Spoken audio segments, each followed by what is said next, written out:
বন্ধুগণ নমস্কার। প্রথমে আপনাদের অনুরোধ করব আপনারা আমার চ্যানেলটি সাবস্ক্রাইব করবেন।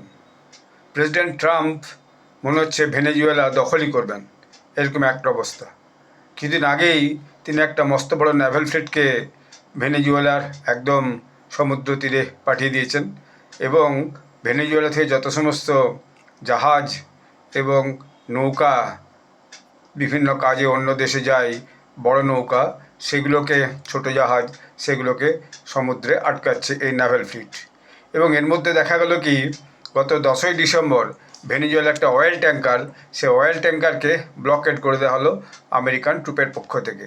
তাদেরকে যেতে দেওয়া হলো, যেটা ক্রুড অয়েল নিয়ে এক জায়গা থেকে আরেক জায়গায় যাচ্ছিল। তারপর দেখা গেল গত কাল আরেকটা অয়েল ট্যাঙ্কার যেটা পানামা যাচ্ছিল, সেটাকেও সেখানে আটকে দেওয়া হলো। একটাই অজুহাত এখন ডোনাল্ড ট্রাম্প পেয়েছেন, যে মাদুরোই নার্কো টেররিস্ট চালাচ্ছে, অর্থাৎ মাদুরোই তার দেশ থেকে যে ড্রাগ, সেই ড্রাগ আমেরিকাতে পৌঁছাচ্ছে এবং সেই ড্রাগ পৌঁছানোর জন্য আমেরিকার মানুষের এবং যুবকদের ভয়ানক ক্ষতি হচ্ছে। তো ভাই, আপনার দেশের সৈন্য কী করছে? এইটাতে সে কথা কে তাকে বলবে? এখন দেখা গেল কি, যে এর মধ্যে যে ওখানকার যে হচ্ছে একজন নিয়ম, যে যিনি একজন ওই ক্রিস্টি নিয়ম, হোমল্যান্ড সিকিউরিটি, তিনি কনফার্ম করলেন যে west coast guard with the help of defence department stop the oil tanker that was last docked in Venezuela. সেটাকে তিনি বন্ধ করেছেন। She also posted on social media, সে সোশ্যাল মিডিয়াতে একটা পোস্ট করেছে।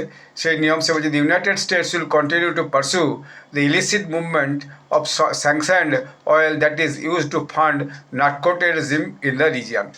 অর্থাৎ এই যে যে মুভমেন্টগুলো হচ্ছে, এগুলো অবৈধ মুভমেন্ট, এবং যেভাবে অয়েল ট্যাঙ্কার নিয়ে যাচ্ছে, এর মধ্যে দিয়ে যে মাদুরো এই যে নার্কো টেররিজম, অর্থাৎ ড্রাগ নিয়ে যে একটা উগ্রপন্থা চালাচ্ছে বলা যায়, সেইটাকে বন্ধ করার জন্য এইটা প্রেসার করছে।